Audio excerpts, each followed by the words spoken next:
کہے گا کہ میرے پروردگار تو نے مجھے اندھا کر کے کیوں اٹھایا، میں تو دیکھتا بھالتا تھا۔ اللہ فرمائے گا کہ ایسا ہی چاہیے تھا، تیرے پاس ہماری آیتیں آئیں تو تو نے ان کو بھلا دیا، اسی طرح آج ہم تجھ کو بھلا دیں گے۔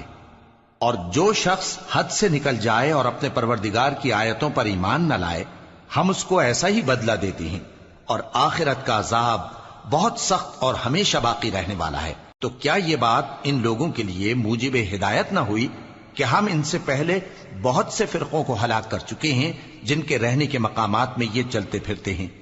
عقل والوں کے لیے اس میں بہت سی نشانیاں ہیں۔ اور اگر ایک بات تمہارے پروردگار کی طرف سے پہلے صادر اور جزائے اعمال کے لیے ایک میعاد مقرر نہ ہو چکی ہوتی تو نزول عذاب لازم ہو جاتا۔